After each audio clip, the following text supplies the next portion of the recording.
Se você não assinar agora, mãe, eu juro que nunca mais vai ver a Valentina. Essas palavras atravessaram meu peito como se alguém tivesse arrancado o chão debaixo dos meus pés. Senti o mundo encolher ao redor de mim e, por um instante, perdi até o ar. Quando o próprio filho olha nos seus olhos como um estranho, a alma da gente parece rachar por dentro. É como segurar um copo de cristal e vê-lo trincar devagar, até o momento inevitável em que se quebra de vez. E antes de continuar a minha história, deixa eu te perguntar uma coisa. Alguma vez você já amou tanto alguém ao ponto de esquecer de si mesma? Já colocou todo mundo na frente do seu próprio bem-estar? Se isso já aconteceu com você, deixe um comentário dizendo sua idade ou de onde você está assistindo. E se você acredita que ninguém merece passar por isso, nem por um segundo, deixe um like para eu saber que você está aqui comigo. Meu nome é Maria das Dores Almeida. Tenho 66 anos e moro sozinha numa casa simples que construí com décadas de trabalho como professora. Uma casa que representa minha vida inteira, cada sacrifício, cada sonho, cada cicatriz.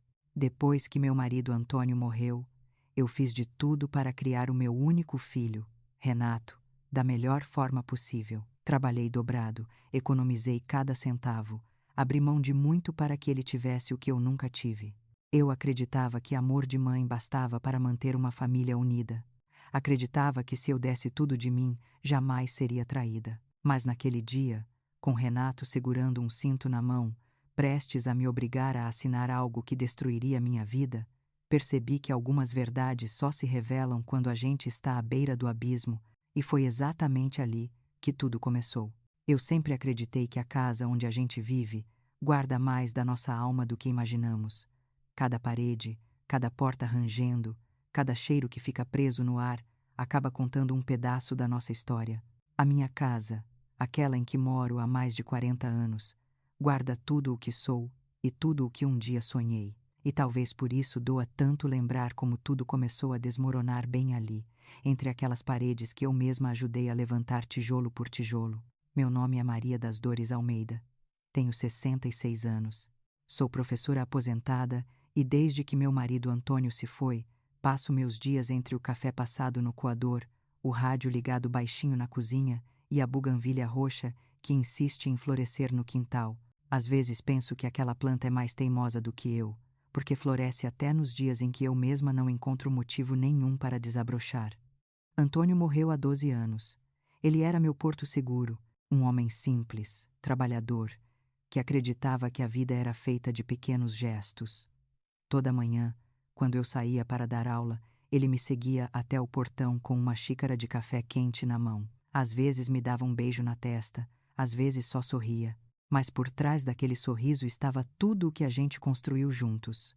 Depois que ele se foi, a casa nunca mais fez o mesmo barulho, como se o silêncio tivesse tomado conta dela. Ficamos só eu e Renato, meu único filho, meu menino. Olá! É um prazer ajudá-lo com nossos serviços de voz. Escolha a voz que mais combina com você e vamos juntos criar algo especial. A verdade é que eu fiz tudo o que pude para que Renato tivesse um futuro. Eu dava aulas em 2 escolas, fazia reforço escolar no fim da tarde e bordava toalhas à noite para vender às vizinhas. Eu me cansava, mas era um cansaço doce. O tipo de cansaço que a gente sente quando sabe que está fazendo algo por amor.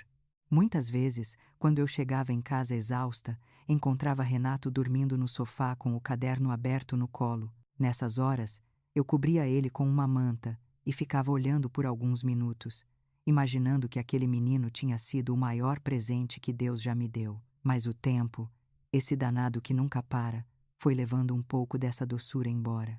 Renato cresceu, entrou na adolescência e começou a se afastar de mim na mesma velocidade em que crescia.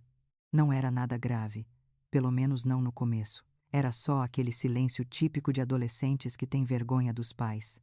Eu dizia comigo mesma que era normal, que ele precisava de espaço, que todo jovem passa por isso. E quando eu ficava preocupada demais, Antônio me abraçava e dizia para eu não sofrer, porque Renato tinha bom coração.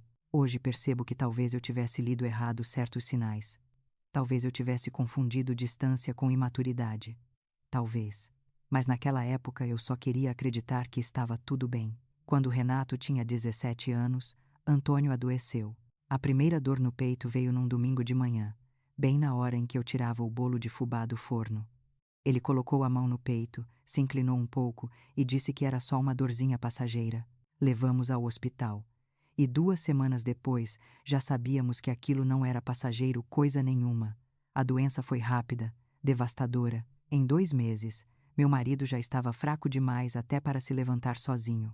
Eu ficava ao lado dele todas as tardes depois da escola, segurando sua mão, contando o que tinha acontecido no meu dia, como se aquelas palavras fossem capazes de mantê-lo preso aqui por mais um pouco. Mas Renato quase não aparecia. Sempre tinha prova, trabalho, compromisso.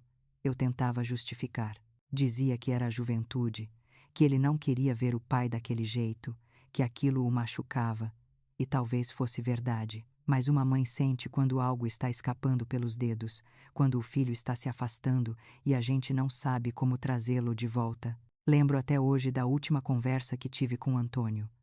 A mão dele estava gelada, os olhos cansados, mas ainda havia ternura lá dentro. Ele segurou meu pulso com força surpreendente e disse: Maria, promete que vai cuidar do Renato, mas promete também que não vai ceder demais. Ele precisa aprender que a vida tem limites. Eu prometi. Prometi tudo o que ele pediu. Prometi sem saber que aquela promessa um dia seria o maior peso da minha vida. Depois que Antônio morreu, a casa ficou grande demais para mim e pequena demais para minha saudade. O silêncio passou a ser meu companheiro. Para não enlouquecer, eu me ocupava. Limpava mais do que precisava. Cozinhava mais do que conseguia comer. Reorganizava armários que nem estavam bagunçados. Renato, agora já no fim do ensino médio, continuava ausente. Eu insistia para que jantasse comigo, mas ele comia rápido e subia para o quarto. Comecei a deixar dinheiro no criado mudo para que ele tivesse o que precisava. Ele nunca dizia obrigado. Eu nunca cobrava. Achava que um dia ele perceberia. Com o tempo, ele entrou na faculdade. Administração. Eu fiquei tão orgulhosa. Fizemos uma festinha simples só nós dois. Fiz brigadeiro, bolo de cenoura e comprei refrigerante. Renato chegou tarde, cansado. Disse que comemoraria com os amigos no dia seguinte. Eu escondi a decepção com um sorriso. Não queria pesar sobre ele. Achava que mais cedo ou mais tarde ele voltaria para perto de mim. Eu estava enganada. Os anos foram passando. Eu continuava dando aulas, mesmo já perto da aposentadoria, só para conseguir pagar a mensalidade da faculdade e ajudá-lo com transporte, alimentação, livros. Tudo o que eu podia fazer, eu fazia. O que eu não podia, eu inventava um jeito. Sempre inventei. E então, um dia, ele apareceu em casa acompanhado de uma moça. Alta, elegante, cheirosa, cabelo loiro pintado, batom vermelho vibrante, unhas longas e perfeitas. Fiz brigadeiro, bolo de cenoura e comprei refrigerante. Renato chegou tarde, cansado. Disse que comemoraria com os amigos no dia seguinte. Eu escondi a decepção com um sorriso. Não queria pesar sobre ele. Achava que, mais cedo ou mais tarde, ele voltaria para perto de mim. Eu estava enganada. Os anos foram passando. Eu continuava dando aulas mesmo já perto da aposentadoria, só para conseguir pagar a mensalidade da faculdade e ajudá-lo com transporte, alimentação, livros. Tudo o que eu podia fazer, eu fazia. O que eu não podia, eu inventava um jeito. Sempre inventei. E então, um dia, ele apareceu em casa acompanhado de uma moça. Alta, elegante, cheirosa, cabelo loiro pintado, batom vermelho vibrante, unhas longas e perfeitas, um perfume forte que ficou no corredor mesmo depois que ela saiu. O nome dela era Camila. Essa é a minha namorada e a mulher com quem eu vou me casar. Eu gelei. Não era ciúme, era surpresa. Renato mal falava comigo e agora chegava com uma moça dizendo que seria minha nora. Sorri, como toda mãe faria. Perguntei se estavam felizes, quando tinham começado a namorar, se precisavam de alguma coisa. Camila me olhou com um sorriso educado, mais frio, quase ensaiado. E naquele mesmo instante, eu senti um aviso, um aperto no peito, uma intuição. Mas ignorei. Mãe que ama demais sempre ignora o que não quer ver. O casamento veio rápido, e com ele, despesas, muitas. Renato disse que não tinha dinheiro suficiente. Fiquei numa mesa afastada, com 2 professoras amigas minhas e Dona Conceição, minha vizinha fiel. Renato e Camila ficaram no centro, entre as famílias dela. Brindes, fotos, gargalhadas, e eu apenas observando, segurando um nó na garganta que ninguém viu. Naquela noite, ao chegar em casa, sentei na cama e senti, pela primeira vez, uma pontada estranha no peito, uma sensação de que algo estava mudando, e talvez não para melhor. Mas eu ainda não fazia ideia do que estava por vir. E o que estava por vir mudaria tudo. Absolutamente tudo. Olá. É um prazer ajudá-lo com nossos serviços de voz. Escolha a voz que mais combina com você e vamos juntos criar algo especial. E atrás dela, Renato aparecia com aquela expressão cansada, como se eu fosse um incômodo. Mãe, depois a gente se fala. Eu voltava para casa com o cheiro do feijão ainda quente na sacola e uma sensação amarga no peito, mas continuava dizendo para mim mesma que era normal que recém-casados quisessem privacidade. Mãe que ama sempre arranja desculpas para não enxergar o óbvio. Tudo mudou numa tarde de quinta-feira. Renato bateu na porta da minha casa de forma tão desesperada que eu pensei que algo terrível tivesse acontecido. Abri a porta e encontrei meu filho suado, pálido, os olhos fundos. Mãe, eu preciso de dinheiro. Essas foram as primeiras palavras. Nenhum abraço, nenhum oi, nada, só aquilo. Eu senti as pernas bambas. Dinheiro, sempre dinheiro. Perguntei quanto era e para que era. Ele se sentou no sofá sem olhar para mim. Camila fez umas compras no cartão. Coisas para a casa, roupas, sapatos. Acho que exagerou. Estamos devendo 20 mil. 20 mil. Quase 3 meses da minha aposentadoria. Quase tudo o que me restava guardado para quando eu não pudesse mais trabalhar ou adoecesse. Renato sabia disso. Mesmo assim pediu, ou melhor, exigiu com aquela voz dura que eu mal reconhecia. Mãe, eu sei que a senhora tem economias. A senhora vive sozinha. Não precisa de tanto. Aquilo me cortou, como se a minha vida inteira tivesse virado supérflua. Mas eu era mãe. E mães perdoam. Mães cedem. Mães se sacrificam até não ter mais de onde tirar. No dia seguinte, fui ao banco e retirei o dinheiro. Entreguei para ele na mesa da cozinha. Renato pegou sem olhar nos meus olhos. Não disse obrigado. Apertou o envelope e foi embora apressado. Mas a verdade é que nada daquilo resolveu. 2 meses depois ele voltou pedindo mais. Depois mais uma vez. E outra. Até que um sábado eles chegaram juntos. Camila com um suéter caro marcando a barriga já arredondada. Renato com um olhar vazio que me assustava. Mãe, precisamos conversar sobre a casa. A casa. A minha casa. A casa que eu construí com Antônio. A casa onde Renato deu seus primeiros passos. Camila cruzou os braços. Dona Maria, essa casa é grande demais para a senhora.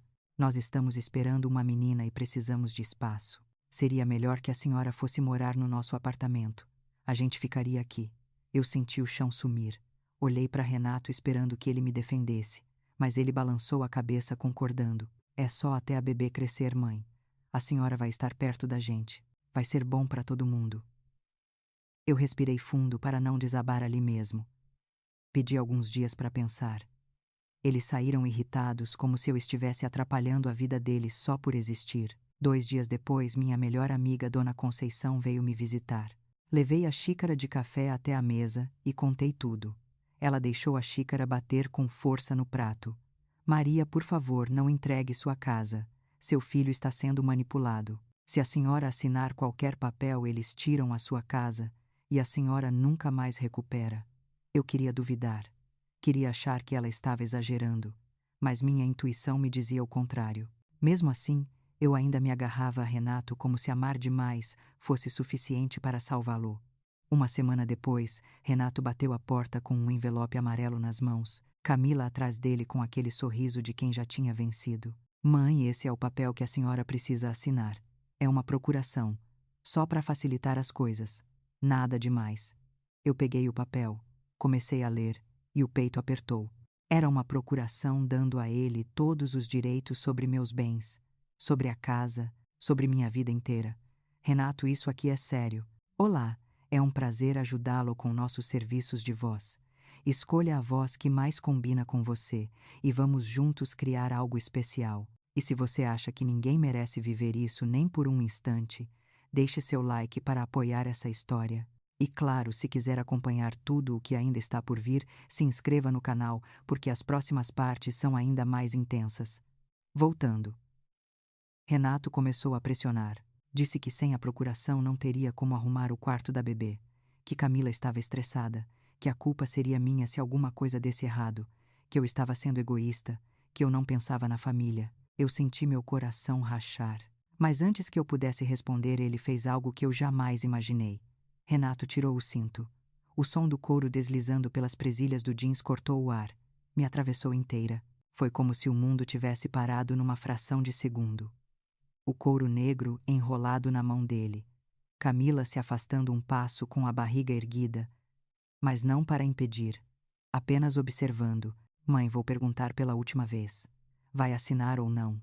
Eu perdi a voz. Só consegui sussurrar. Renato, isso não é você, meu filho.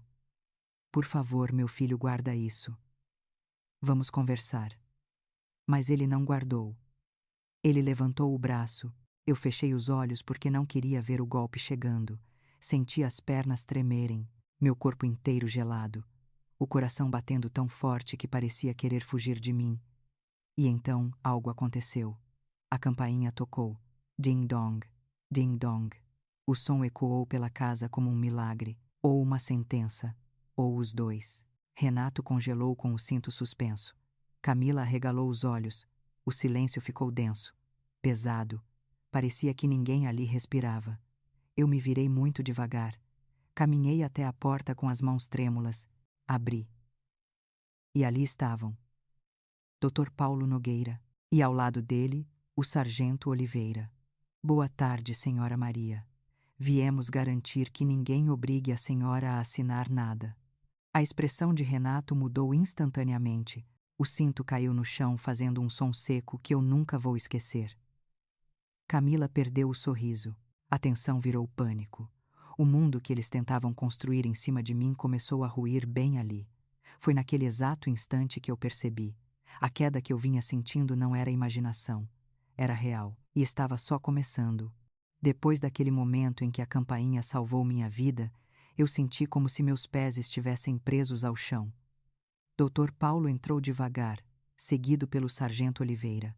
Os dois analisaram a cena em silêncio, o cinto caído no chão, Camila agarrando a barriga como se estivesse prestes a desmaiar, Renato parado, imóvel, com uma expressão entre susto e raiva. Sargento Oliveira deu um passo à frente. Sua voz firme cortou o ar. Alguém aqui está coagindo a senhora Maria a assinar algum documento. Renato tentou responder, mas as palavras saíam engasgadas. Não, claro que não. Foi só um mal-entendido.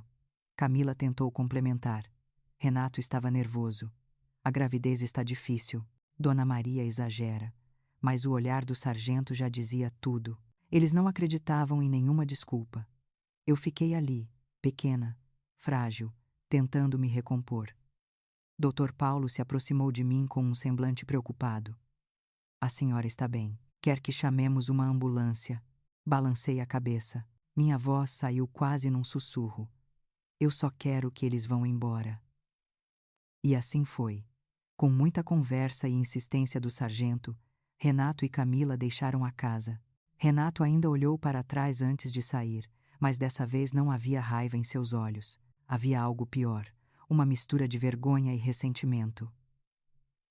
Quando a porta finalmente se fechou, eu senti o peso cair sobre meus ombros. Minhas pernas tremiam. Eu me sentei devagar na cadeira da cozinha e cobri o rosto com as mãos. O silêncio da casa era ensurdecedor. Um silêncio pesado. Um silêncio que não me protegia. Um silêncio que gritava. Dr. Paulo colocou uma xícara de água diante de mim e se sentou calmamente. Dona Maria, eu preciso lhe contar algumas coisas, e talvez a senhora não goste do que vai ouvir. Assenti. Eu já estava partida. O que mais poderia me ferir? Ele abriu a pasta. Havia papéis, comprovantes, cópias de contratos. Primeiro, aquela procuração que a senhora quase assinou. Aquilo daria a seu filho o poder total sobre seus bens. E só isso já seria perigoso. Mas tem mais. Eu o encarei, confusa. Renato já usou a procuração anterior para fazer empréstimos.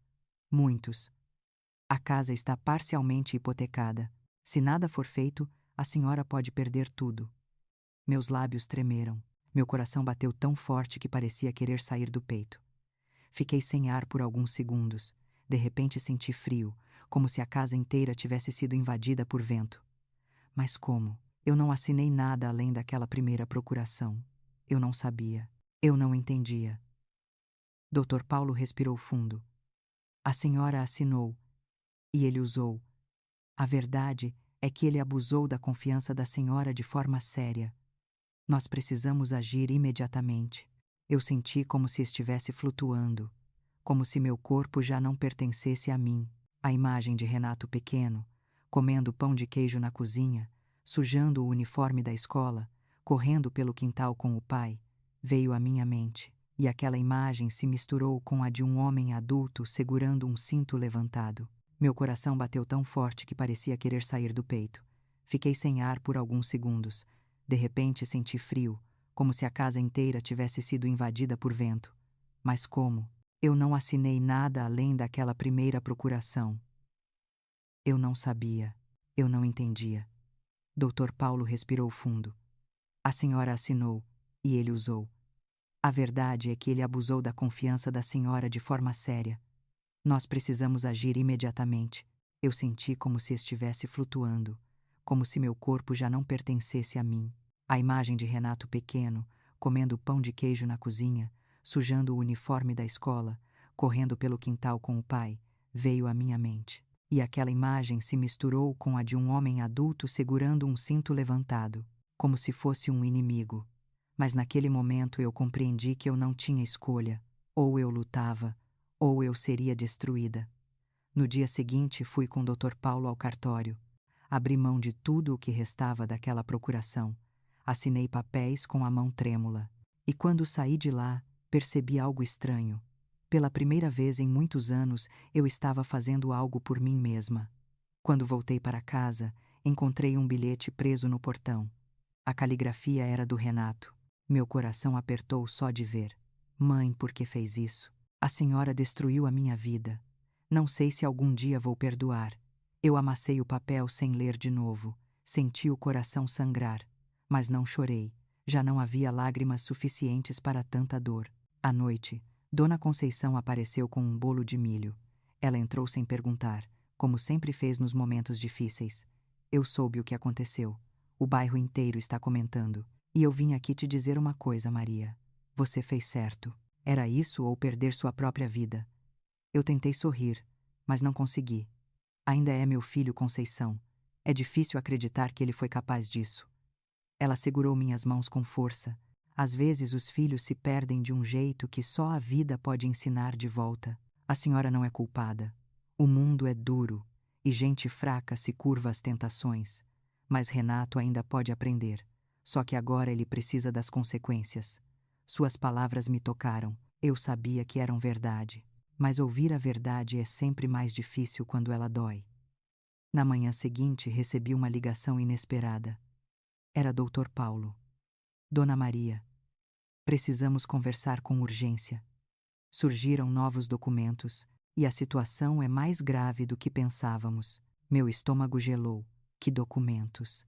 Ele respirou do outro lado da linha, sobre o empréstimo, e também sobre outras operações feitas no nome da senhora. Eu vou até sua casa. É melhor conversarmos pessoalmente. Quando desliguei, fiquei parada no meio da sala. Aquele vento gelado voltou a passar pelos meus ossos, como se o mundo estivesse prestes a cair sobre a minha cabeça. Eu sabia que ainda não tinha enfrentado o pior. Sabia que, apesar de ter sobrevivido ao cinto levantado, eu estava apenas no começo de uma guerra longa, uma guerra contra alguém que eu mais amava na vida. E naquela manhã, diante do silêncio pesado da casa, eu tive a certeza. As próximas horas revelariam algo que mudaria não só o futuro da minha casa, mas também o futuro de Renato.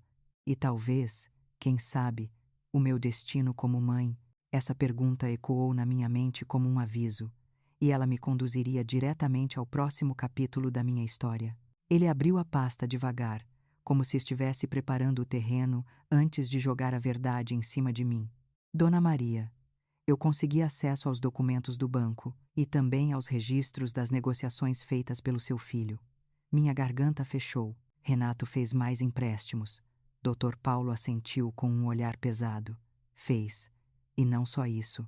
Ele usou a casa como garantia em todas as operações e ainda tentou transferir parte da propriedade sem o seu consentimento. Felizmente não conseguiu concluir essa etapa, mas chegou muito perto. O risco é enorme.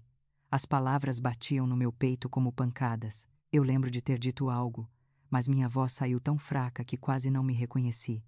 Mas por que ele faria isso comigo? Eu sou mãe dele. Dr. Paulo respirou fundo.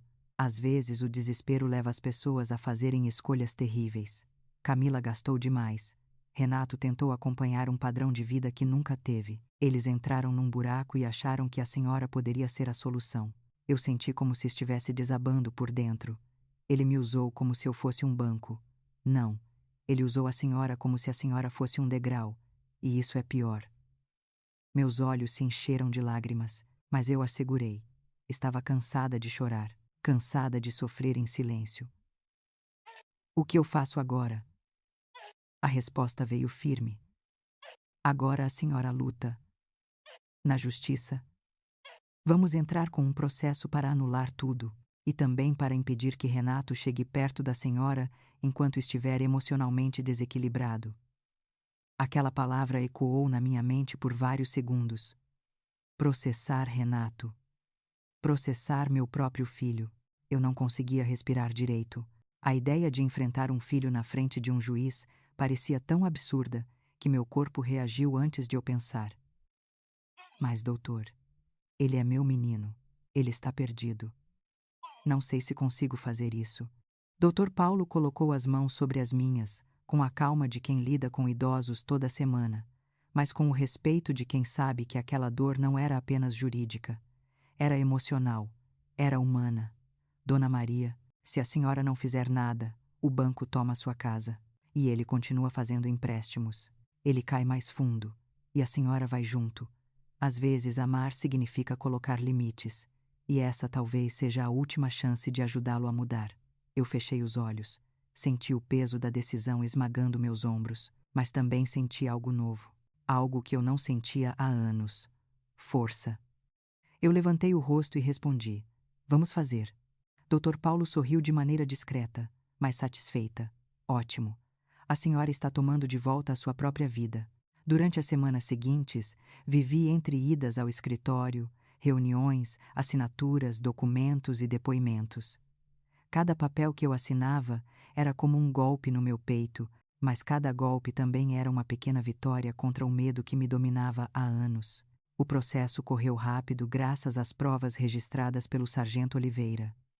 O vídeo da noite em que Renato ergueu o cinto, o depoimento de Dona Conceição, as cópias das hipotecas irregulares. Tudo estava ali. Tudo apontava para a mesma verdade cruel. Renato não era mais o filho que eu tinha criado. Ou talvez fosse, e eu nunca quis enxergar. O dia da audiência chegou. Eu não dormi naquela noite. Fiquei sentada na sala, encarando a janela, tentando me preparar. Mas como alguém se prepara para ver o próprio filho sentado do outro lado, como réu?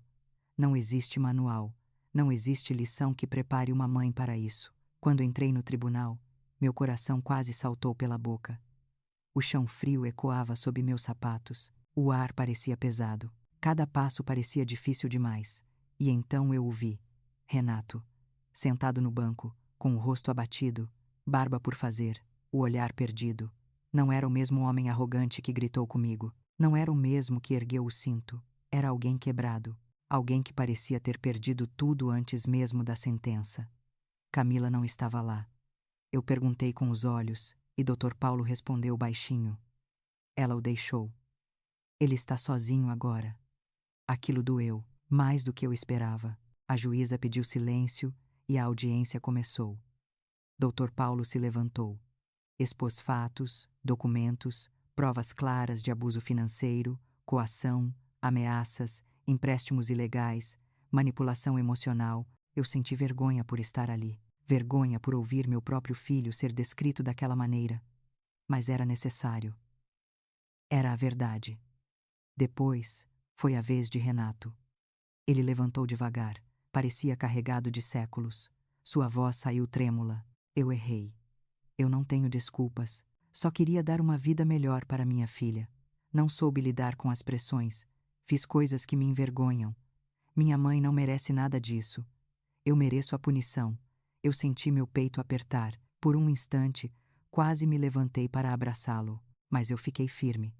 Porque sabia que ele precisava ouvir sua própria verdade sem esconder o rosto no colo de ninguém. A juíza analisou tudo. Eu já sabia a sentença antes mesmo dela terminar de falar. Procuração anulada. Hipoteca revertida. Cessam os poderes de Renato. Casa integralmente de volta ao nome de Maria das Dores. Multas e acompanhamento obrigatório para Renato. Ordem de restrição temporária. O som do martelo soou como um fim e um começo ao mesmo tempo. Eu ganhei. Mas por que vitória dói tanto? Renato abaixou a cabeça. Me olhou por um segundo. Não havia ódio, nem orgulho. Só desolação. Aquela expressão marcou minha alma mais do que qualquer palavra. 2 dias depois, recebi uma carta, pequena, dobrada com cuidado. A letra dele. Mãe. Eu não sei nem por onde começar. Eu destruí tudo. A senhora tinha razão. O pai tinha razão. Eu virei o tipo de homem que ele sempre temeu. Camila me deixou. Perdi meu emprego. Perdi minha casa. Perdi a senhora. Eu não mereço perdão. Mas queria que soubesse que eu nunca quis te machucar daquele jeito. Eu estava cego. E agora estou sozinho. Eu li aquela carta várias vezes, até as bordas ficarem gastas nos meus dedos. Chorei. Fiquei com raiva. Chorei de novo. E depois só fiquei vazia. No fundo eu sabia que aquilo não era o fim. Era apenas a metade da história. Renato ainda tinha muito a enfrentar. E eu também. Naquela noite, antes de dormir, fiquei pensando em Valentina, a filha dele. Minha neta, uma vida nova crescendo no meio desse caos. E então percebi algo que me fez sentar na cama, assustada. Se Renato estava completamente perdido e Camila tinha ido embora, quem estava cuidando de Valentina? E até onde Camila seria capaz de ir para recomeçar a própria vida? Essa pergunta ecoou na minha mente como um aviso. E ela me conduziria diretamente ao próximo capítulo da minha história. A carta de Renato ficou sobre minha mesa por dias. Eu a lia e relia, como se cada palavra tivesse um peso que puxava meu peito para baixo. A vergonha dele, o arrependimento, a solidão, tudo aquilo doía em mim de forma quase física, mas havia algo mais forte que qualquer dor. Uma inquietação que não me deixava dormir. Valentina. A pergunta ecoava dentro de mim como um relógio descompassado. Onde estava minha neta? Quem cuidava dela? E, principalmente, o que Camila estava planejando? Eu tentei ligar para Renato, mas o número estava fora de área. Tentei Camila, mas ela não atendeu. Olá, é um prazer ajudá-lo com nossos serviços de voz. Escolha a voz que mais combina com você e vamos juntos criar algo especial. Ela já está vendo passagem. Renato nem sabe. Eu fechei os olhos com força. Uma pontada atingiu meu peito. Não era só medo, era pânico. Se Camila saísse do país com a bebê, eu talvez nunca mais veria minha neta. E Renato perderia qualquer chance de ser pai de verdade. Bianca continuou. Camila disse que Renato é um fracassado, que ele não tem nada a oferecer e que ela prefere criar a Valentina com a mãe dela, lá no Texas. Agora que ele perdeu tudo, ela está indo embora. Senti minhas mãos suarem. Me levantei, caminhando pela sala sem saber onde colocar a dor. Obrigada, Bianca. Muito obrigada por me avisar. Antes que eu desligasse, ela completou. Por favor, faça alguma coisa antes que seja tarde. Assim que desliguei, fiquei parada um instante. Meu coração ainda batia, mas meus pensamentos estavam em pedaços. Eu sabia que precisava agir. Valentina era sangue do meu sangue, e mesmo que Renato tivesse errado tanto, ele ainda era o pai dela. E eu não permitiria que Camila arrancasse essa criança do mundo dele como se ele não fosse nada. Peguei o telefone e liguei imediatamente para Dr. Paulo. Ele atendeu no primeiro toque. Bom dia, Dona Maria. Aconteceu alguma coisa. Contei tudo. Ele ouviu em silêncio, até que respondesse com aquele tom profissional que sempre me dava segurança. A senhora fez muito bem em me ligar. Não podemos perder tempo. Existe uma medida judicial que impede que menores deixem o país sem autorização dos responsáveis. Mas Renato perdeu o direito de chegar perto de mim. Como ele vai fazer parte disso? Dr. Paulo respirou fundo. Justamente por isso ele precisa agir agora. Esse caso é sobre o direito dele como pai. Mesmo separados, mesmo brigados, a lei está do lado dele. Mas ele precisa entrar com o pedido, e eu posso ajudar. Meu coração apertou ao ouvir essa palavra. Ele. Eu teria que procurá-lo. Depois de tudo. Depois das ameaças. Depois do cinto levantado. Depois da carta que eu ainda não sabia se perdoava ou não. Mas entre guardar mágoas e proteger minha neta, não havia escolha. Fui até o endereço que consegui com o Dr. Paulo. Um pequeno quarto alugado no fundo de um sobrado. O bairro era simples, as paredes descascadas, a calçada irregular, a porta estava entreaberta. Bati 2 vezes. Renato apareceu. Magro, olheiras profundas, roupa amarrotada. Quando nossos olhos se encontraram, eu vi um menino por trás do homem destruído. Um menino perdido, implorando por um norte. Mãe! Ele sussurrou como se aquela palavra queimasse. Eu respirei fundo. Renato, não vim aqui para discutir o passado. Vim para falar da Valentina. Os olhos dele se arregalaram. A Valentina. O que aconteceu? Contei tudo. Cada detalhe. Cada palavra de Bianca. Cada medo que me atravessava. Ele ficou pálido. Passou a mão no rosto. Quase caiu sentado. Camila não pode fazer isso. Olá, é um prazer ajudá-lo com nossos serviços de voz. Escolha a voz que mais combina com você e vamos juntos criar algo especial. Depois de alguns minutos, Renato respirou fundo e se levantou. Vamos. Eu faço o que for preciso. Fomos juntos ao escritório de Dr. Paulo. Renato assinou tudo com mãos trêmulas, mas com determinação. Dr. Paulo enviou o pedido urgente para o juiz. Se aprovado, Camila seria impedida de deixar o país com a bebê. Quando saímos do escritório, o céu estava nublado, o ar pesado, como se o mundo estivesse segurando o fôlego junto conosco. No caminho de volta, Renato me olhou como se quisesse dizer algo. Eu não mereço sua ajuda, mãe. Por que a senhora está fazendo isso? Eu respondi sem pensar. Porque a Valentina não merece perder o pai, e porque eu ainda acredito que você pode mudar. Ele baixou os olhos. Não sei se posso, mas vou tentar. Passamos os dias seguintes esperando a decisão judicial. Cada toque no telefone me fazia pular da cadeira.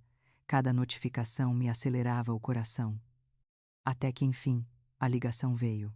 Dr. Paulo, conseguimos. A ordem de restrição de viagem foi emitida. Camila está proibida de deixar o país com a bebê. Eu quase desabei de alívio. Mas antes que eu pudesse respirar de verdade, Dr. Paulo completou. Dona Maria, tem mais uma coisa. Algo muito importante que vocês precisam saber. Meu coração voltou a disparar. O que é doutor? A resposta dele me deixou gelada. Recebi informações de que Camila já estava a caminho do aeroporto. Eu senti o mundo girar, e o próximo passo precisava ser imediato, antes que fosse tarde demais.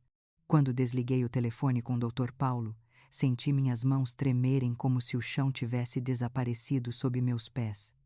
Camila já estava a caminho do aeroporto. A qualquer momento, ela poderia atravessar aquele portão de embarque e levar Valentina embora para sempre. Renato estava na minha frente, pálido como cera. Seus olhos arregalados revelavam um medo que eu nunca tinha visto nele. Ele abriu a boca para falar, mas nenhuma palavra saiu. Renato, precisamos ir agora. Ele assentiu, pegou as chaves com mãos trêmulas e fomos depressa para o carro.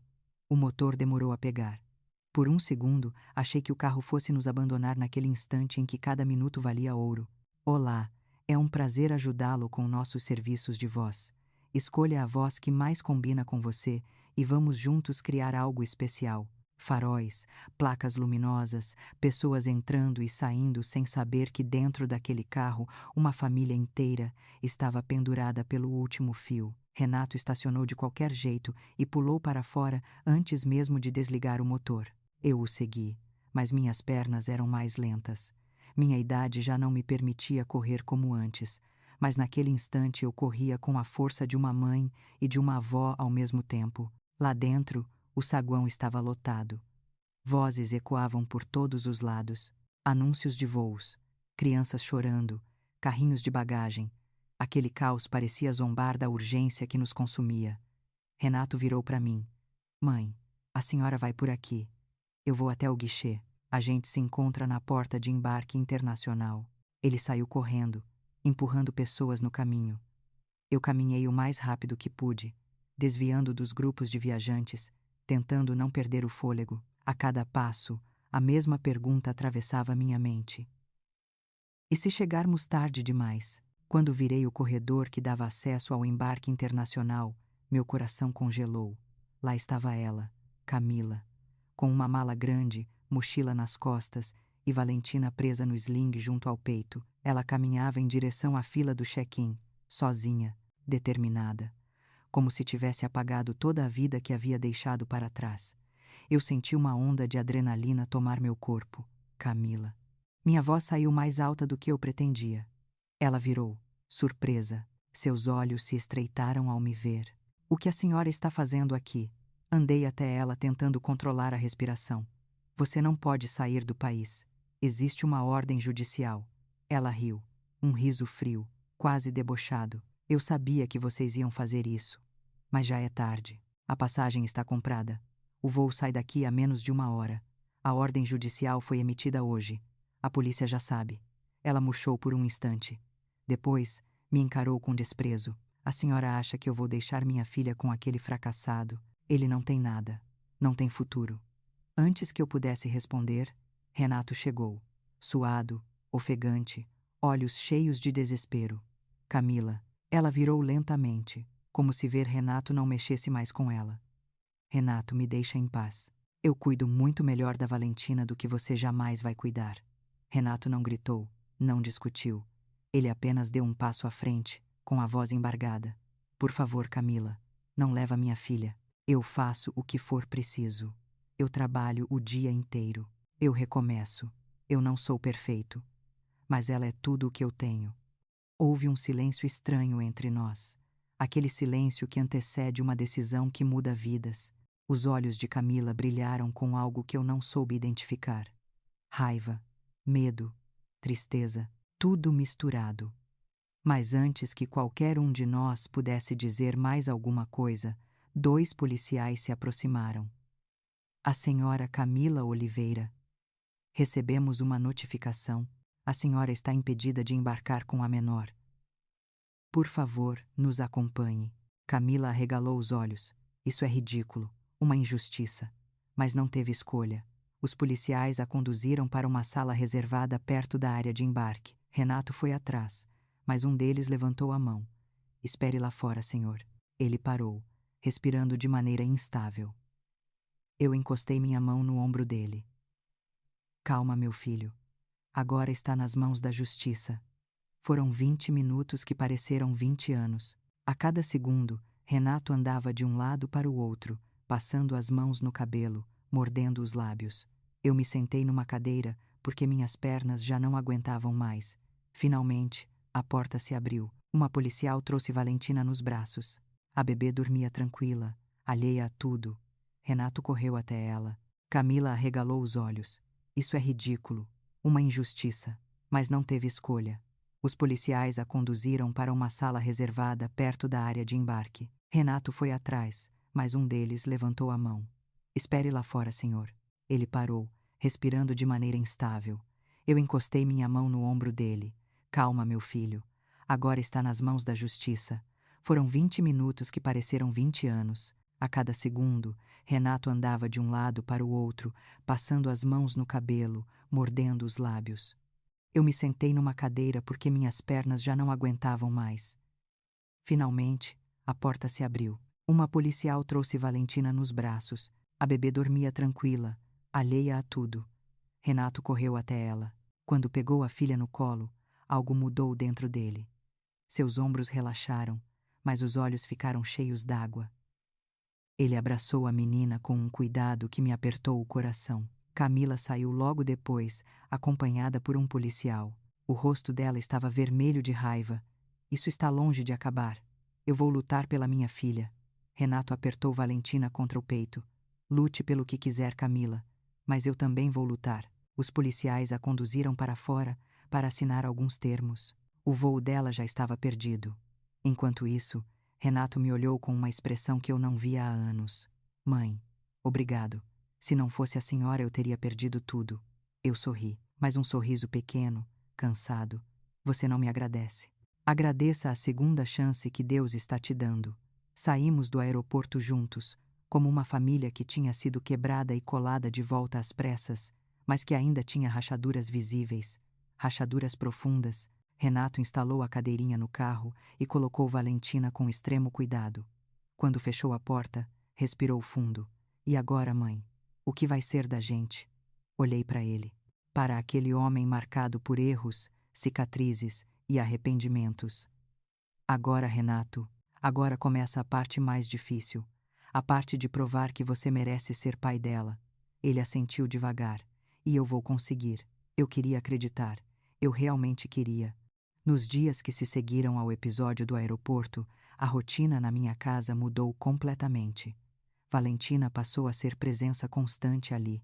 Seu chorinho suave pela manhã, o cheirinho de bebê que tomava conta da sala, o barulho das pequenas respirações enquanto dormia no berço improvisado ao lado do meu sofá. Eu não estava preparada para voltar a cuidar de um recém-nascido, mas o coração de uma avó encontra forças onde não existe mais juventude. Renato vinha todos os dias. Às vezes, chegava cedo, com os olhos ainda marcados pelo cansaço do trabalho no depósito.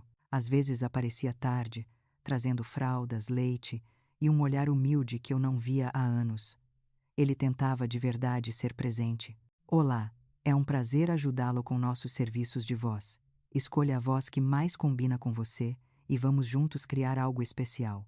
Ele abriu a pasta e começou a explicar calmamente. A audiência vai decidir quem tem condições reais de ficar com Valentina. O juiz vai analisar tudo: o comportamento dos dois, a estabilidade emocional, a capacidade financeira, o ambiente familiar. Nada será ignorado. Renato começou a mover as mãos nervosamente. Eu estou com medo, doutor. E se tirarem ela de mim? Doutor Paulo o encarou com firmeza. Renato, medo é normal. O que importa é o que você faz com ele.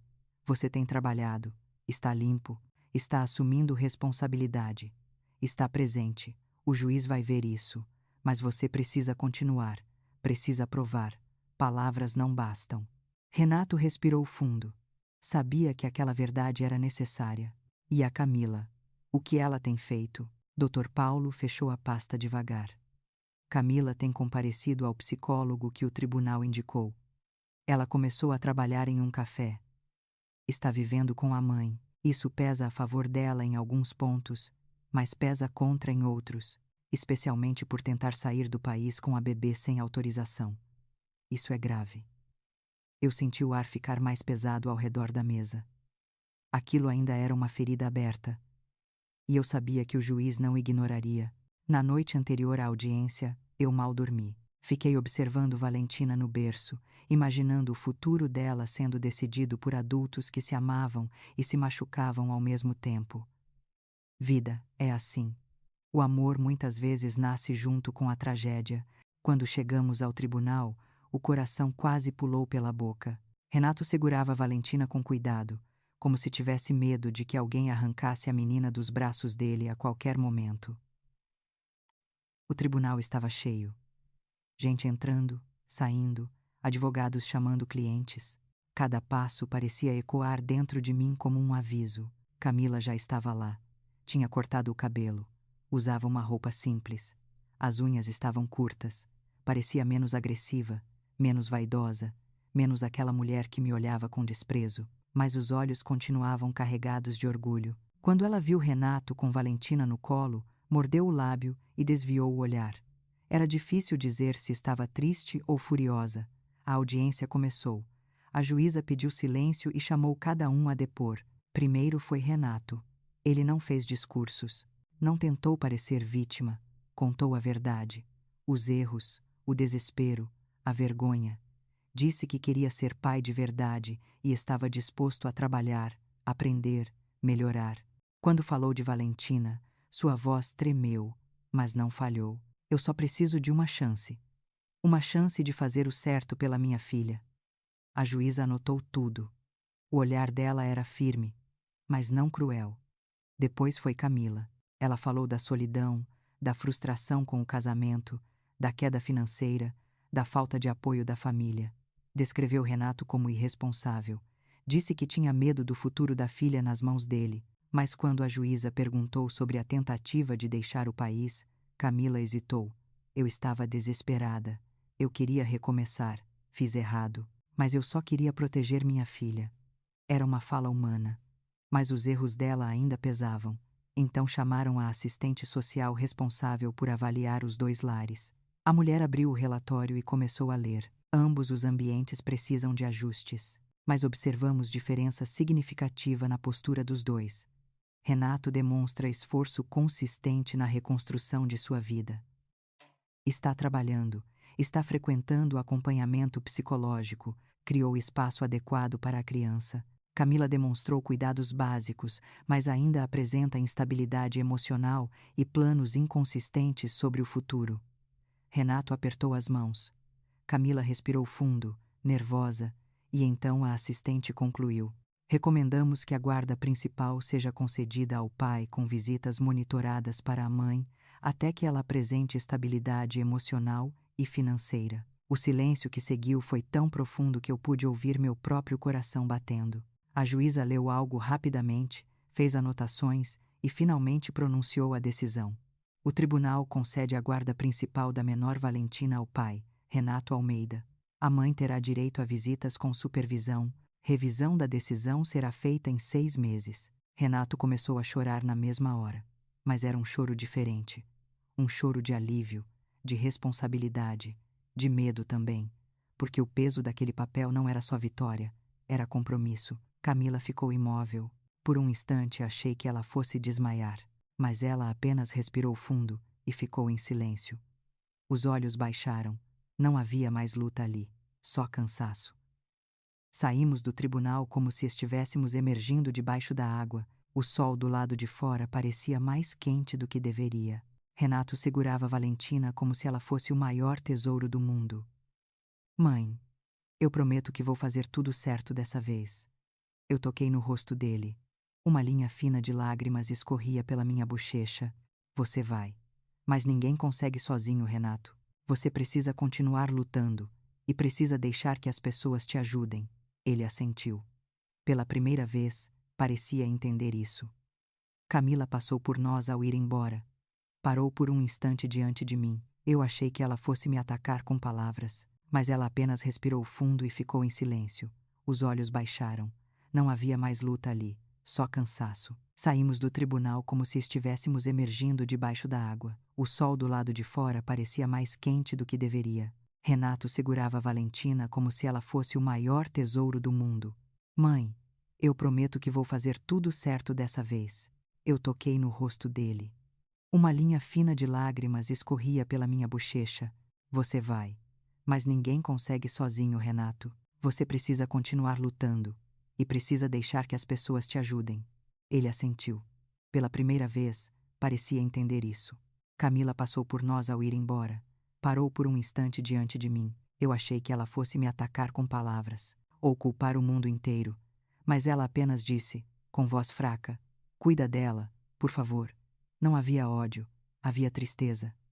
Renato não respondeu, apenas observou. Voltamos para casa como uma família que havia sido quebrada e colada de novo, mas que agora tinha novas rachaduras e novos começos. À noite, depois que Valentina dormiu, Renato me chamou baixinho. Mãe, agora que tudo isso passou, eu queria te mostrar uma coisa. Eu franzi a testa, curiosa. Renato abriu a carteira, tirou uma pequena folha dobrada e me entregou. Era um documento, um contrato de aluguel. Aluguel de um novo apartamento. 2 quartos, para começar de novo. Só eu e a Valentina. Mas eu queria saber se a senhora aceita me ajudar a montar a casa. Olá, é um prazer ajudá-lo com nossos serviços de voz. Escolha a voz que mais combina com você e vamos juntos criar algo especial.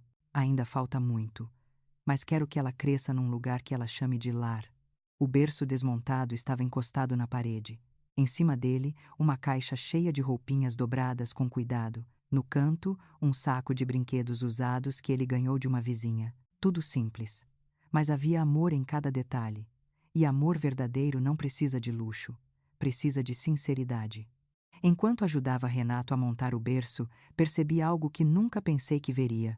Meu filho, o mesmo que um dia ergueu um cinto contra mim, agora segurava uma chave de fenda com mãos firmes, preocupado em apertar cada parafuso como se a vida da filha dependesse daquilo, e de certa forma, dependia mesmo. Quando Valentina começou a passar noites alternadas com o pai, eu tinha medo. Medo de que Renato não desse conta. Medo de que ele se perdesse de novo. Medo de que as sombras do passado voltassem, mas ao contrário disso, eu vi meu filho renascer. Ele acordava cedo, preparava mamadeira, lavava roupa, limpava a casa, fazia comida do jeito que conseguia. Às vezes queimava o arroz, às vezes esquecia a mamadeira na pia. Mas estava tentando, e tentar é o primeiro passo para qualquer recomeço. Camila, por sua vez, aparecia pouco. Sempre nas visitas supervisionadas. Às vezes chegava cansada, outras irritada, mas eu via nos olhos dela que havia arrependimento. Ela nunca dizia isso em voz alta, mas quando segurava Valentina com cuidado, eu entendia. Ainda havia amor ali. Só perdido no meio de tanta confusão, com o passar dos meses, a paz voltou lentamente ao meu coração. Eu já não acordava no meio da noite pensando em dívidas, empréstimos, ameaças ou tribunais. A casa ficou leve de novo. A buganvília do quintal floresceu como se soubesse que eu finalmente podia respirar. Renato ia me visitar aos domingos. Levava Valentina no carrinho, e nós 3 tomávamos café juntos. Ele adorava mostrar as novidades. Olha, mãe, ela já está tentando engatinhar. Olha como ela sorri quando eu faço isso. Ela falou uma coisa que parecia papai hoje cedo. Eu olhava para meu filho e pensava em quantas vezes achei que tinha perdido ele para sempre, e como a vida é capaz de surpreender mesmo quando tudo parece destruído. E foi num desses domingos que algo inesperado aconteceu. Renato esperou Valentina dormir e me chamou para conversar na varanda. Ele parecia nervoso, mas ao mesmo tempo determinado. Mãe. Sim, meu filho. Eu queria te agradecer. Por tudo. Pela ajuda, pela força, pelo amor. Eu sei que te machuquei mais do que alguém deveria machucar a própria mãe, mas eu queria te dizer que eu nunca mais vou ser aquele homem, aquele que a senhora viu com o cinto na mão. Eu me envergonho só de lembrar. Eu toquei a mão dele com delicadeza. Nós 2 erramos, Renato. Eu errei ao te proteger demais, ao não impor limites, ao achar que amor significa nunca dizer não. Mas estamos aqui, ainda juntos, ainda vivos, ainda tentando. Isso é o que importa. Ele respirou fundo e olhou para o céu, como se procurasse alguma resposta invisível. Mãe, eu só tenho uma família de verdade, a senhora e a Valentina. E eu vou passar o resto da minha vida mostrando que posso ser melhor do que fui. E naquele momento, sem precisar de mais nada, eu finalmente perdoei. O perdão não é esquecer, não é apagar o passado. É aceitar que as pessoas podem mudar, que o amor pode sobreviver, mesmo quebrado, que a vida pode recomeçar, mesmo aos pedaços. Com o tempo, camadas de dor foram se desfazendo em mim. Comecei a sair mais. Os meses que se seguiram à decisão da guarda foram como uma nova estação chegando devagar. O inverno da dor, da culpa e do medo começava a dar espaço para um início tímido de primavera. Nada mudou da noite para o dia, mas cada pequeno gesto mostrava que a vida estava finalmente encontrando um ritmo mais leve. Renato conseguiu se mudar para o novo apartamento 2 semanas depois, um lugar simples, em um prédio antigo, mas com 2 janelas grandes que deixavam o sol entrar de manhã. Quando visitei pela primeira vez, O apartamento ainda estava quase vazio, as paredes claras, o piso desgastado, o cheiro de tinta fresca. Renato me mostrou o quarto de Valentina com um sorriso tímido, orgulhoso. Eu coloquei umas coisas aqui, mãe. Fui ao aniversário de uma vizinha, participei da quermesse da igreja, até voltei a dar aulas de reforço para crianças do bairro, não por necessidade financeira, mas porque ensinar sempre foi a luz da minha vida. E então, numa tarde de primavera, enquanto eu regava a buganvília, Renato chegou com Valentina nos braços. A pequena já andava de mãos dadas. Seus olhos curiosos exploravam tudo. Vovó, foi a primeira vez que ela disse a palavra. Eu deixei a mangueira cair. Meu peito se encheu de um calor tão forte que senti minhas pernas fraquejarem. Peguei Valentina no colo e ela agarrou meu pescoço com as mãozinhas pequenas, rindo. Naquele abraço, eu entendi tudo. Entendi que a vida é imperfeita, que famílias se machucam. Hoje, enquanto vejo Valentina correr pelo quintal, percebo que tudo aquilo que um dia eu pensei que tinha perdido paz, dignidade, esperança, estava apenas esperando para renascer no momento certo. E se você que está ouvindo esta história já passou por algo parecido, ou conhece alguém que enfrentou uma dor parecida, eu quero te dizer uma coisa do fundo do meu coração. Você merece respeito, você merece ser ouvido, você merece ser amado sem ser usado. E se você acredita nisso também, eu te convido a deixar o seu like e se inscrever no canal.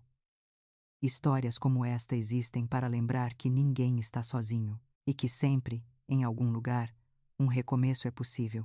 Obrigada por ouvir a minha.